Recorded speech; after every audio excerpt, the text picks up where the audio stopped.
What you're about to see could have ended in tragedy. When this pilot's glider collapses and twists into a cravat, he has seconds to respond. Most pilots would panic here, which is where things turn deadly. Today, I'm going to show you the exact technique that saved his life and could save yours too. This is absolutely one skill that you cannot paraglide without. Are you ready? Here we go. I'm an elite paraglider with over 3,000 flight hours and multiple distance records. Founder of the Paragliding Men's Group, where great pilots transform into greater men, partners, and fathers. Mastery in the sky begins with owning our shit on the ground, so if you're a man who wants it all, welcome home. Hey everybody, this is Ari in the Air. Welcome back to the channel. Stoked you're here. Today, incredible content to share with you. So critically important. Before we do, if you are a safety-minded pilot and you want to improve your skills to fly further, longer, better, and feel better about it, then consider joining us in the Spring Tuneup. It's a 3-part online live paragliding course. Connect you with like-minded friends from all over the world and give you the attention and support that you need to develop yourself as a pilot. Links in the description below. So let's get into this video. This video was sent in by a guy named Mitch. I would consider him a friend. He lived in Salt Lake City. I've only met and flown with him one time, but he's a good guy. He has only been paragliding for 3 years and has had a radical and stratospheric rise into paragliding. Okay, so the video starts here, Mitch flying by these insane rock spires. This video is from the Hunza Valley in Pakistan. He is on an expedition there. This is above 16,000 feet, so the air is very thin and the terrain is insane. The clouds are very developed. And here, let's pause. The video is of 2 collapses that both cravat. The first one we're about to review, I'm going to play it through one time and then we'll go back and pick it apart quite extensively. Ready?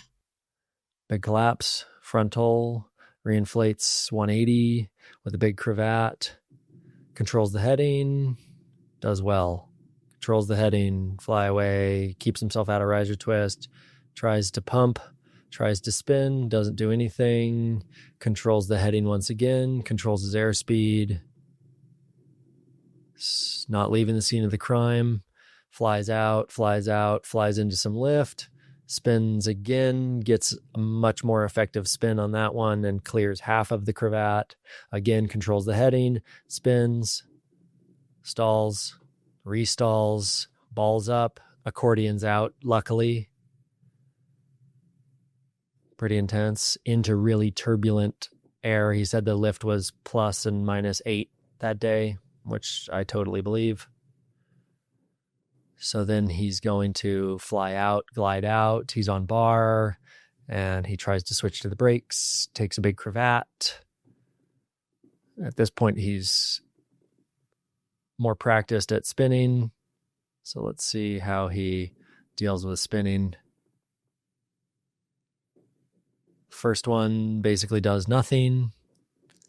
Might even make it a little worse. Probably lowers the drag. But again, with a fist, makes it a lot better. Now there's a lot less wingtip rattling through. And then also controls the heading again. And the glider kind of either through a stabilo pluck or on its own clears. He spins, controls, and then he says, "Fuck this." Indeed, my brother. Okay, so we're going to go back to the first collapse. Like I said, everyone is going to take a collapse in their life that they're not ready for and that they don't catch in any meaningful way. This is Mitch's turn. Obviously, the glider could have been caught for the collapse, but we're all between collapses. This is like swimming out of your boat and kayaking. We're all between that. How to deal with the cravat today. This is basically a masterclass on how to spin out cravats. Okay. First things first, got to control the heading. Don't let the glider turn you. Don't let the glider turn you. Don't let the glider turn you. That's the most important thing. From this configuration, I want you to know that Mitch could fly the glider out to the valley and throw his reserve if that's what he needed to do, okay? What is important is that you get control of the heading of the glider and you don't let the glider turn you. Anything is better than letting this auto-rotate. So let's go back. He makes a small mistake here as he tries to pump it out for the first time. This is basically, he makes like some kind of little pre-pump, you'll see. He kind of like pump, pump. Okay, so when you're trying to spin the glider out, I want you to really avoid rolling the glider, right? Roll, pitch. yaw, you're basically trying to skip roll and go straight to yaw and get the glider to spin while it's above your head. So if you pull a little bit of brake on that side, or you're a little bit timid with your spin technique, then you're actually going to induce roll instead of the yaw that you need to clear the lines. Huge sharp brake inputs from trim speed. You're probably going to be weight shifted way away from the cravat. You're probably going to be pulling a little bit of outside brake. Basically, before you do that, you're going to let up on the outside brake, spin the glider. Okay. So that first attempt doesn't do much. He controls the heading of the glider once again, which is exactly what you need to do. He flies out. He actually flies into lift, which I think is relevant. If you're going to do maneuvers, if you're going to try to clear a cravat and you can control the heading and be patient, fly yourself into lift to do it. Okay, so let's pause. He's about to do his second spin attempt here. Notice that he does not pre-pump. He just goes straight from hands up to spinning as hard as he can. It makes it way better. He basically clears half of the cravat. Okay, on the third attempt here, I'm going to pause it just before. Mitch said that as he cleared the cravat, that a big thermal balled his glider up. I don't agree. I think that he mishandled the spin of the glider and he actually stalls the glider, restalls the glider, and then finally lets it shoot. This is really advanced paragliding shit now. Like being above 16,000 feet in a completely remote region of the world's biggest mountains in a third world country is like so heinous. All of that like is relevant to me of like the situation. So in general, he does really a great job throughout this whole thing of staying calm and sticking with what he knows, which is how to spin the glider. But we're going to talk about some other options here later. But let's watch this. He spins, stalls, shoots, restalls into a ball, accordions out. Okay, so coming back, basically what you need to know about spinning the glider, a spin, what is a spin? Spinning the glider is an asymmetric stall. So you're stalling one side of the glider. Anytime that one side of the glider is stalled, the other side of the glider is very susceptible to being stalled. So you have to be careful with that outside brake to not check the yaw with the outside brake while the one side is spinning, because that just stalls the entirety of the glider. So as you see here, I'll try to pause it on the brake input, spin, and then you see this right hand is disappeared now because it's far away from the brake pulley. So when you spin the glider, you have to know that it is going to turn. It is going to like turn and go, leading edge down towards the horizon. That is okay. You want to be late to catch with the outside brake. Okay. So if you spin, the moment that it spins is not the time to correct the spin with the brake, which can be a habit that you have when the glider turns. You check it, you brake. That's built into you. When you're spinning, you got to spin, let that outside wing go for a while. Because if the side of the glider is still stalled and you check the brake, you stall the entire thing. That's what happens here. The entire thing is now stalled. Look, this tail is totally curled in. The whole thing is stalled. He starts to fall onto his left side of his lines. The glider folds in. At this point, the glider's way behind him. Look at his head. He's looking like this. It's also very asymmetric. Letting the glider shoot full power from this configuration is an absolute no-go. He knows that. So he pulls a bunch of brake and restalls the glider. And when the glider is over his head, right? It blows up into this big ugly ball, but when it's over his head, it's a more safe configuration to let it fly, and it comes out super clean, no harm, no foul, okay? But that wasn't the air, that was overhandling the glider. He stalled the entirety of the glider from the left side being stalled and then braking the right side, okay? Next collapse. He's on bar, tries to go to brakes. Okay, so before we talk about the cravat, let's talk about this collapse. This is a mistake here of trying to go to brakes. It is reasonable to me why he would want that. After having experienced something so terrifying as what he just went through, it would make sense to me that I would want to be on the brakes. It's understandable. But here, it just takes too much time. He needed to be, you see the glider is collapsing, the lines are slack, and he's getting a half wrap right now. He actually needed to be pulling the rear riser, let out the speed bar as quickly as you can and pull that rear riser down as far and as hard as you can. I think that would have made this collapse a lot better. Being frazzled, being high altitude, that all makes sense to me. So I'm not shaming him for this, but I think that's the problem. Let's talk about the solution.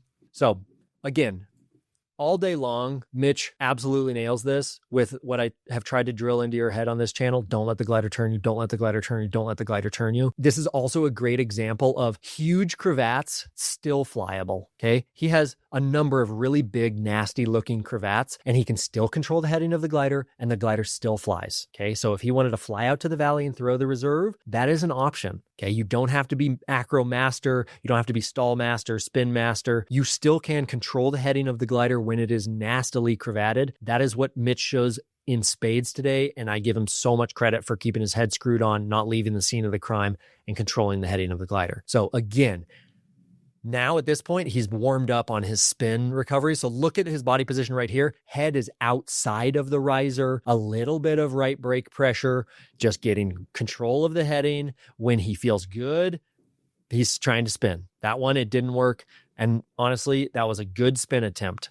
This goes to show big cravats, you might need a couple of attempts.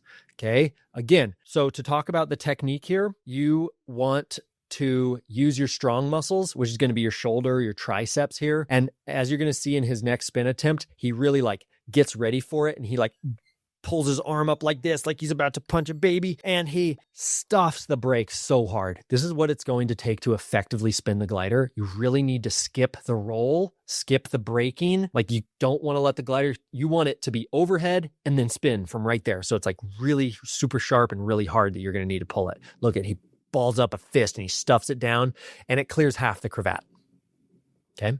So somewhere here as he fast forwards, I'm not sure if he picks at the stabilo or if he just pumps the brake or something, but it does actually clear the cravat more. And now finally a small turn, a small spin, and that's all it takes. But I want to go back just a moment and see that he actually does the habit of catching the yaw with the outside brake. That is the total normal paragliding habit that we have. He does it again here, spin, and then catch with the right side, and kind of gets pretty close to stalling the right side of that glider again. But obviously that spin was much less developed than he needed for the previous one. So when one side of the glider is stalled, you really want that other side to be flying, and be careful of not stalling it with a jab at the brakes. The final thing that I want to talk about here is that